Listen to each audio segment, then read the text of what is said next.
Doctor Gupta, सबसे पहले मैं आपसे जानना चाहूंगा, क्योंकि बच्चों को लेकर जो चिंता थर्ड वेव में जताई गई है उसको लेकर आपका अनुमान क्या है? क्योंकि डॉक्टर गुलेरिया ने कहा कि इसका कोई साइंटिफिक आधार नहीं है कि बच्चों को खतरा ज्यादा होगा, लेकिन यह तो हकीकत है कि बच्चों को अभी तक वैक्सीनेट नहीं किया जा सका है और उनकी कोई वैक्सीन अभी अवेलेबल भी नहीं है।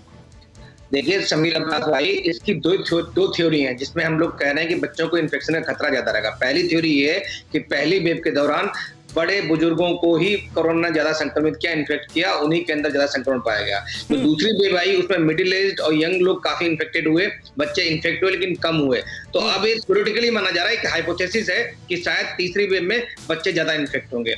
दूसरी जो हाइपोथेसिस है उसमें ये है कि बच्चों को चूंकि वैक्सीन तब तक नहीं लग पाएगा, बच्चों के लिए वैक्सीन अवेलेबल नहीं है, तो इसलिए बच्चे ज्यादा इन्फेक्ट होंगे और बाकी वयस्क जितने हैं या तो वो इन्फेक्ट हो चुके हैं या उनको वैक्सीन लग जाएगी।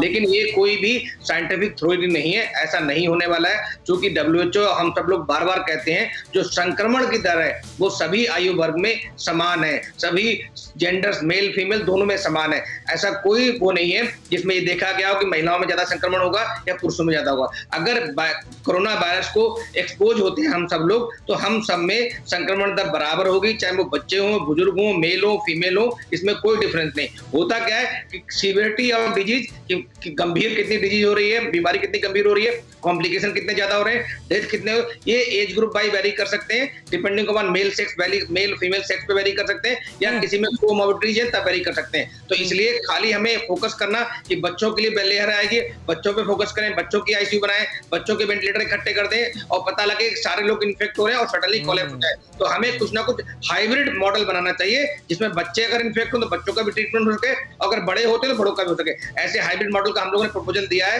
जिसमें हाइब्रिड आईसीयू बनाई जा सकती है, हाइब्रिड वार्ड बनाए जा सकते हैं और एक कॉर्नर बनाया जा सकता है हर अस्पताल में जहां पे सिर्फ बच्चों की देखरेख हो, सो दैट अगर बच्चे इन्फेक्ट होते हैं तो उनके लिए ऑलरेडी रिजर्व्ड एरिया होगा। डॉक्टर संजीव कुमार शर्मा हमारे साथ मौजूद हैं। डॉक्टर शर्मा, आपका आकलन क्या कहता है खास तौर पर बच्चों में संक्रमण को लेकर? क्योंकि हमने देखा है कई राज्यों में इस बाबत तैयारियां शुरू हो चुकी हैं, बच्चों के लिए अलग से कोरोना वार्ड बनाए जा रहे हैं, वेंटिलेटर का इंतजाम किया जा रहा है। क्या ये तैयारियां वक्त की जरूरत है, इसे आगे बढ़ाना चाहिए? देखिए, अगर हेल्थ इंफ्रास्ट्रक्चर को इम्प्रूव करने की बात है तो तैयारियां करना तो हमेशा अच्छा ही है, इसमें कोई बात नहीं। अगर हम प्रिपेयर होते हैं बच्चों को लेके सेपरेट वार्ड, डेडिकेटेड वार्ड बनाने के लिए और उनके लिए सेपरेट वेंटिलेटर्स और इंटेंसिविस्ट की टीम को तैयार करने के लिए, तो ये तो एक तैयारी है, तो बहुत अच्छी बात है। डॉक्टर शर्मा, लेकिन उसके लिए क्लैरिटी तो होनी चाहिए ना। हम पहले ये बात पुख्ता तौर पर कहने में सक्षम तो हो कि थर्ड वेव में बच्चों को ज्यादा खतरा है। देखिए, सबसे इंपॉर्टेंट बात बताऊं कि सेकेंड वेव के आने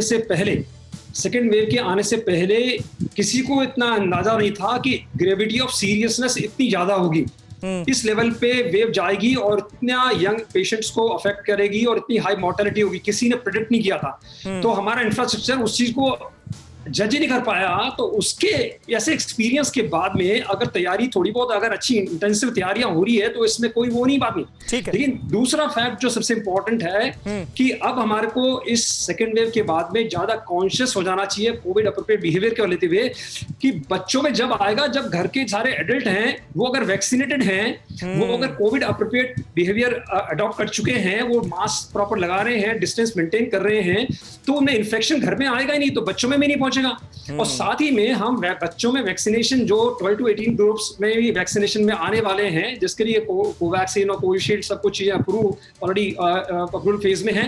तो जब वैक्सीनेशन हो जाएगा, कोविड अप्रोप्रिएट बिहेवियर हो जाएगा, तो बच्चों में उस लेवल पे जाने की मेरे को नहीं लगता कि उस लेवल तक जाएगी।